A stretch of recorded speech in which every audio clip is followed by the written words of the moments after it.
7 o'clock, so I'd like to call this meeting of the Silver Falls School District Board to order, and please note attendance, please.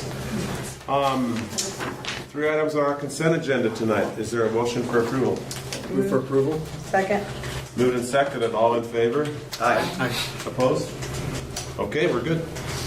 On to discussion items. General obligation bond information and structure options. Lauren McMillan, Seattle Northwest. Piper Jaffrey. Good evening. Good evening. Well, thank you for inviting me down to speak with you. Been working with Andy on the proposed general obligation bond authorization that the district is thinking about for November. You might remember my colleague Carol Samuels came to visit you when the district last looked at putting a bond on the ballot in May of 13.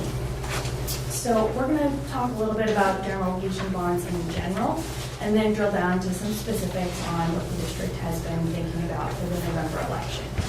Feel free to pop in with questions at any point in time. Also, I think you all have the handouts. I brought some with me. Yep, we have. All right, so a bond is just another term for a loan that is broken into pieces and sold to multiple investors.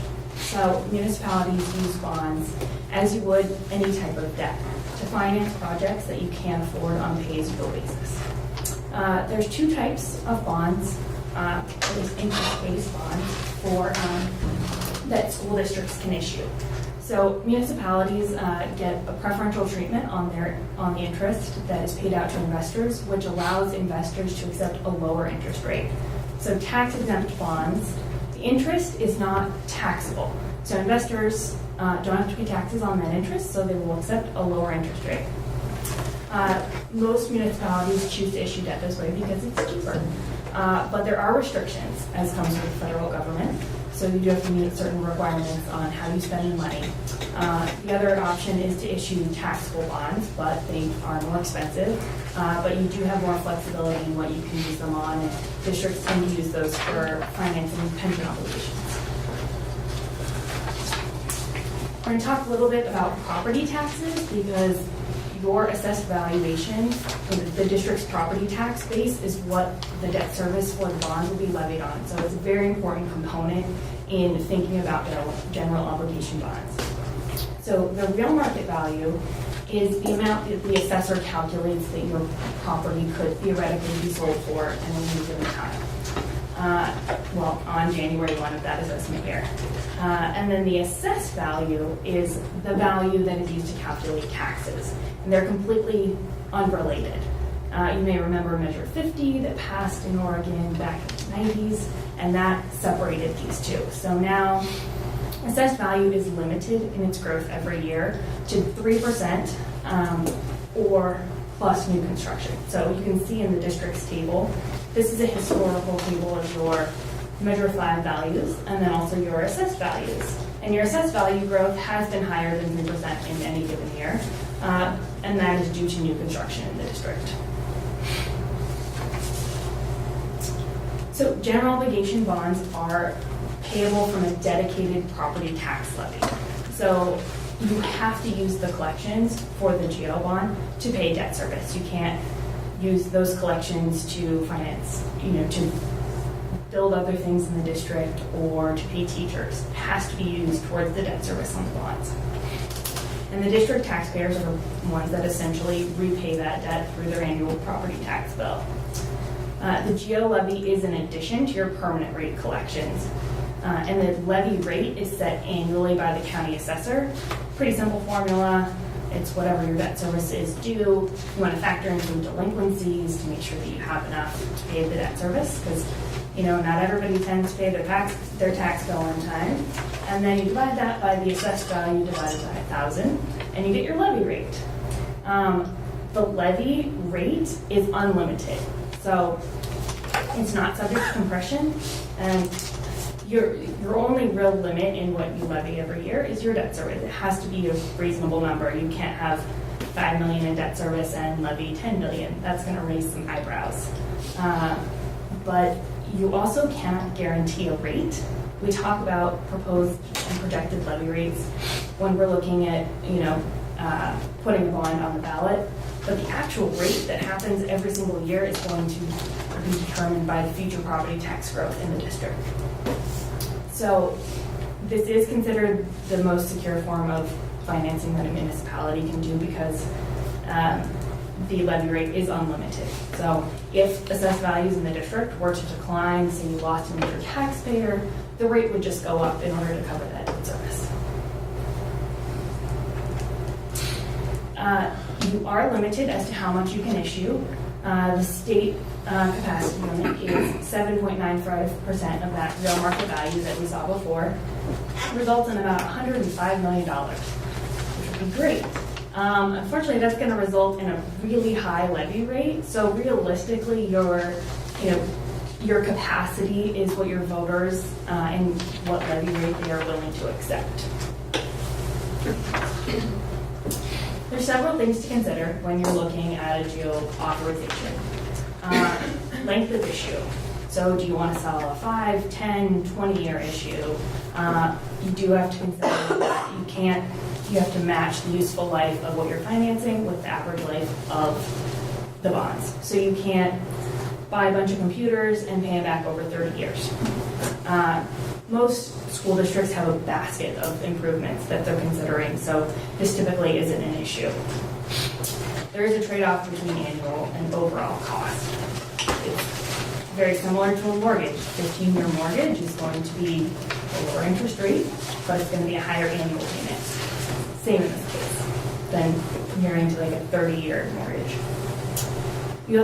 That feeds into what the levy rate impact is. You have to consider what's the structure of your levy rate. And also, what are your future debt plans? If you go out for an issue now and you're keeping the levy rate, flat for 20 years, that's, not going to give you an opportunity for another issue without raising the levy rate for 20 years. Also, there are two different bonds that we are looking at using for the district's financing. Current interest bonds pay interest semi-annually. The other option is called a deferred interest bond, meaning that they pay no interest until their maturity. So if you think about it, you have current interest bonds, you issued, say, this summer, you would start paying the interest on that the next fiscal year, in fiscal 15. And that would have an impact on your levy rate, as we'll see in some graphs. Deferred interest bonds allow you to put in the net interest until those bonds mature. So it's a tool that we use to get around levy rate spikes. The only catch with those is that they are more expensive because the investor is not compensated until the very end, so they're slightly more risky. And we only tend to use them if there is a levy rate spike to be avoided. So that's definitely plays into sort of what your overall picture is. We've looked at a couple different options here, both for $25 million issues.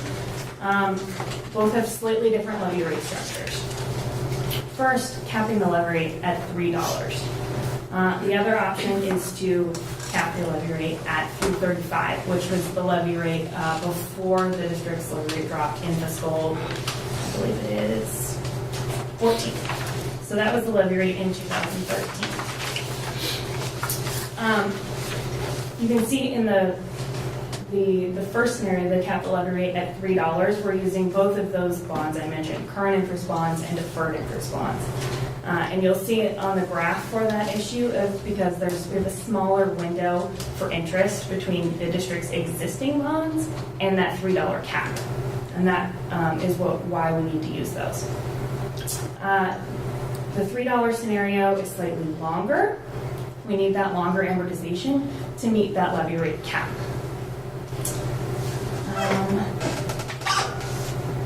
We have some summary of the levy rates, but we'll get into graphs for each scenario here a little bit further. You can see on the bottom the comparison of the interest rates. The longer amortization with the deferred interest bonds is more expensive. The $3.35 would allow you to pay it off a little bit sooner, a little lower interest rates. So overall, it's a little bit less expensive, but at the cost of a higher levy rate to taxpayers each year. So this is a representation of what this projected issue would look like. This is the $3 scenario, so you have those dark blue bars are historical. The district's levy rate for existing debt, that's exactly what has happened. That's the exact rate that was set. As you can see, it bounces around a little bit. The drop in 2014 was due to a prior issue paying off, but also the district contributing those excess construction funds from the 2008 issue. The light blue bar is the projected levy rate for the outstanding bonds. Those are already out there.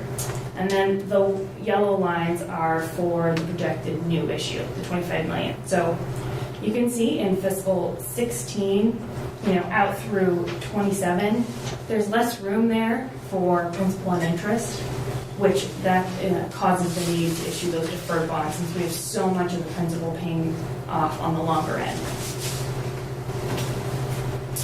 In the 335 scenario, you have slightly more room up front, which allows you to have enough room to pay all of the current interest on those, and so we don't have to use any deferred interest bonds in this case.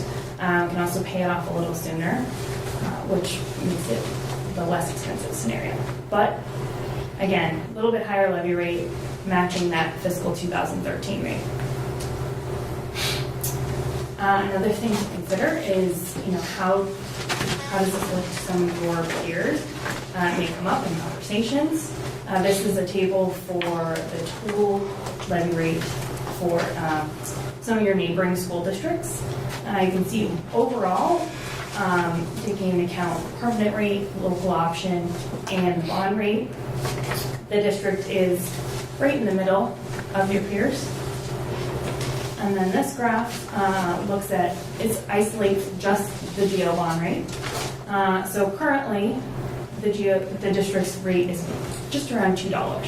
So that puts you right in the middle of the pack. Going up to 3 or 335 is going to move you a little farther towards the left side of the graph, more towards your neighbor, Mount Angel School District. So, GO bonds are subject to voter approval. So you've got technically 4 chances a year to go to the voters. 2 of those dates, May and November, are not subject to double majority. Your next chance would be really this November 4th. Requires filing by September 4th. And then that will require an election resolution passed prior to that September 4th date. And the first year of the levy will be in fiscal 15-16. And that's really all I had. So, got any questions?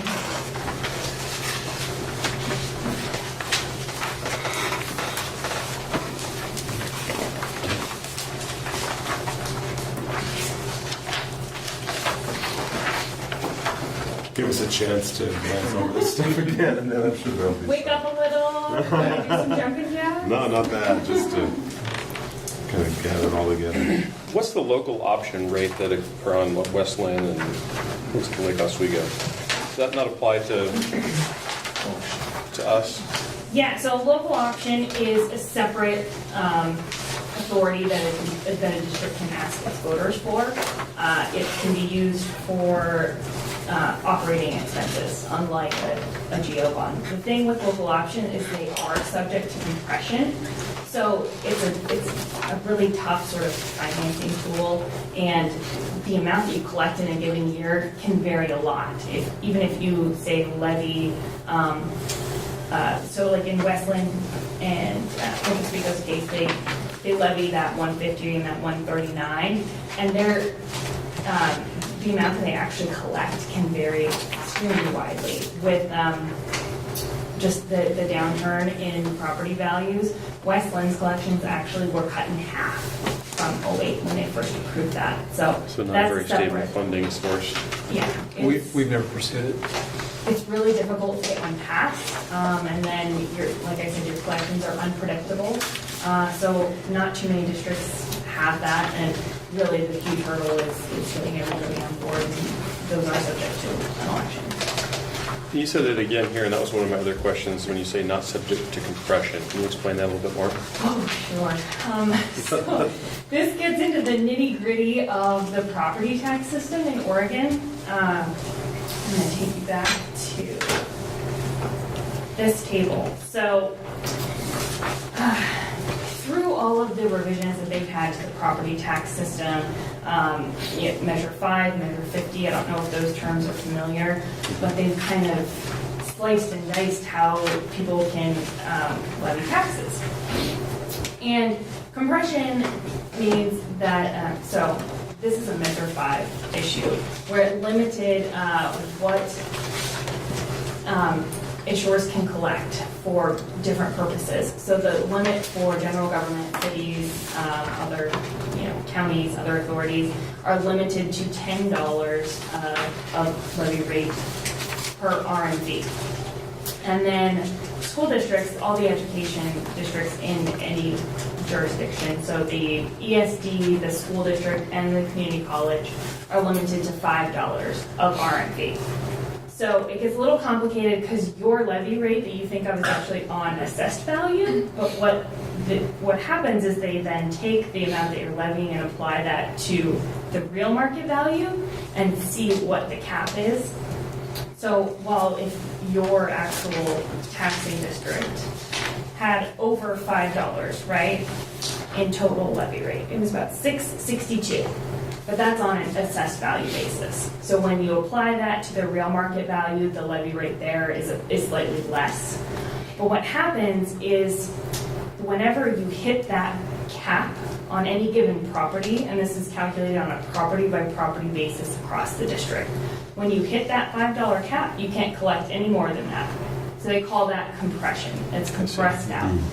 So there's a lot of districts that loses quite a bit to compression. I don't have those numbers right here, but I can definitely.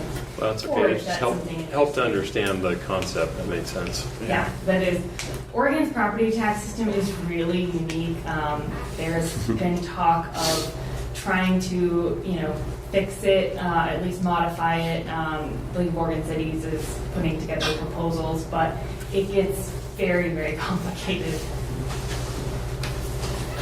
On your chart with the $3 cap, $25 million GO bonds, can you tell us how much that rate would be reduced if it was like a $15 million bond?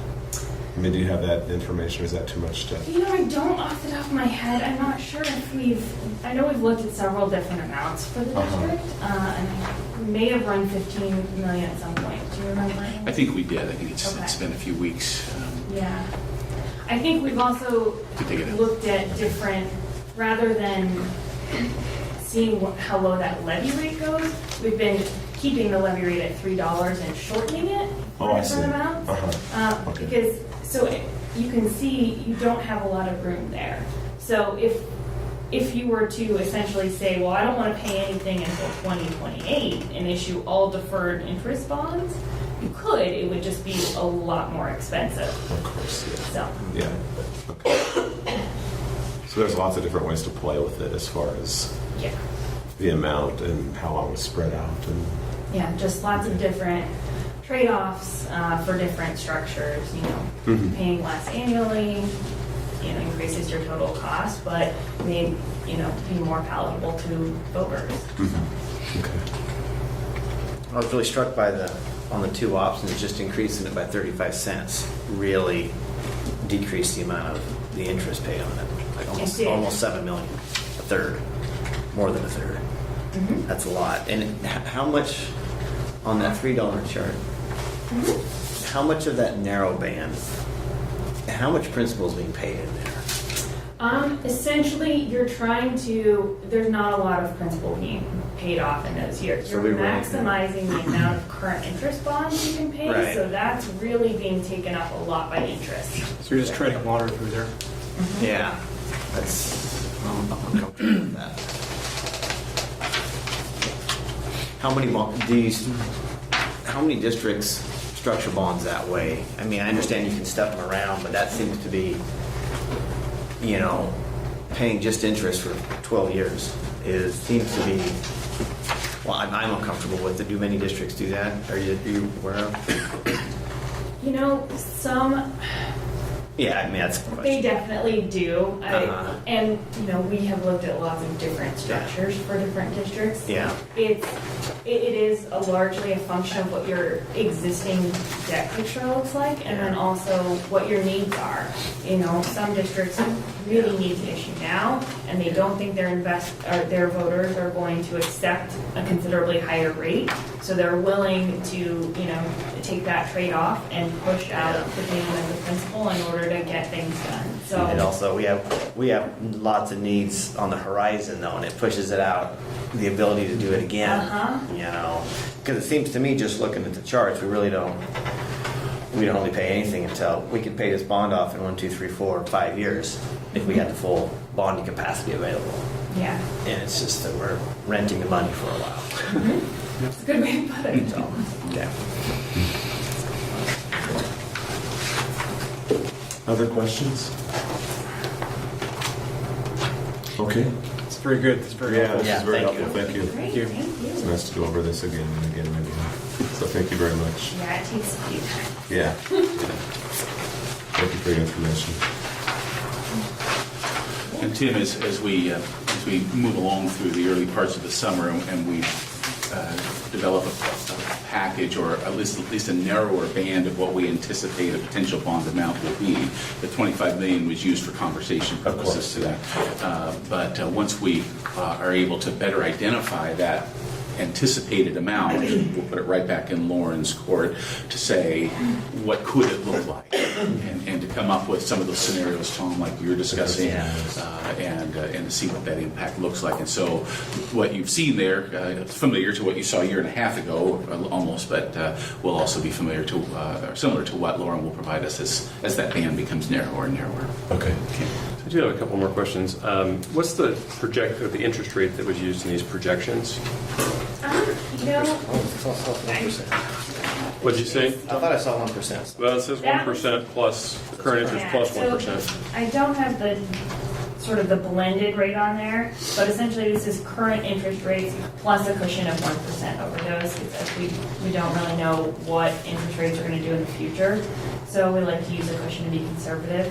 And I usually have that on there, but that's something that I can get to Andy, that is kind of the true interest cost of the whole deal. Okay. Because one thought that I had, I know interest in a lot of different formats is pretty cheap right now, historically, and so it might be an argument for borrowing more money or borrowing it over a longer period of time if money is relatively cheap. But the other question I had for you, on your projected levy rates, are these projections factoring in then also the projected assessed value growth? So they're working together? Okay. Yeah, so when we do put these together, we look at, make some assumptions on what your future assessed value will be. In this case, I believe we've used slightly lower growth up front and then closer to 3% thereafter. So since the state limit is 3% of the prior year's value, that's usually a good proxy. You wouldn't want to use a number higher than that. That would be a little aggressive. But if you look on page 2, you can see that the district's assessed value is being considerably higher than 3% in most years. And so your 10-year average is going to be much higher than that. So we think that's a comfortable projection to use while not limiting, the amount that you can issue at that any given levy rate. That's due to new construction, correct? So That's due to new construction? the 3%, everything being equal, if you're, Well, above 3% is due to yes. new construction. Yeah. So each property, if this is again another number that is on a property by property basis. So you look at any given property, if their real market value is still higher than the assessed value, then it will grow 3% if nothing else changes. If there were additions, then you would add that, and it could go more than 3%. once the assessed value on a property meets the real market value, it grows at whatever the real market value is until the real market value exceeds the assessed value again. Any other questions? Okay, thank you very much. Thanks. And Andy has my contact information if you have any follow-ups. Thank you. Thank you very much. That's all we had on our regular agenda for our regular session tonight. We're going to move into executive session. We have 2 resolutions. Those were Consent agenda. consent agenda. Oh, sorry, you're right. One thing I did want to, which might be of interest to the audience, we had at one time tentatively set June 30th as another work session. Are we going to have enough more information then to meet, or shall we push that off a week, or wait till our July Yeah, I think it's really session? up to you as a board.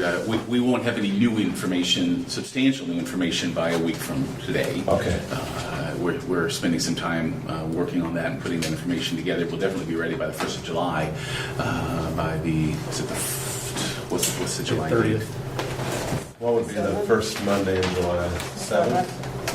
That'd be the 7th, Then our- and you could surely pencil that in. We're targeting the 14th to have the bulk of the information to share with you, but it may come together quicker than I anticipate. Why don't we, you won't be here the 14th? Because that's our regular session anyway, so. Why don't everybody keep July 7th in the back of your mind, and we'll let you know in plenty of time. But we may just wait till the 14th too. And we can just keep in touch and decide what we need to do. Okay.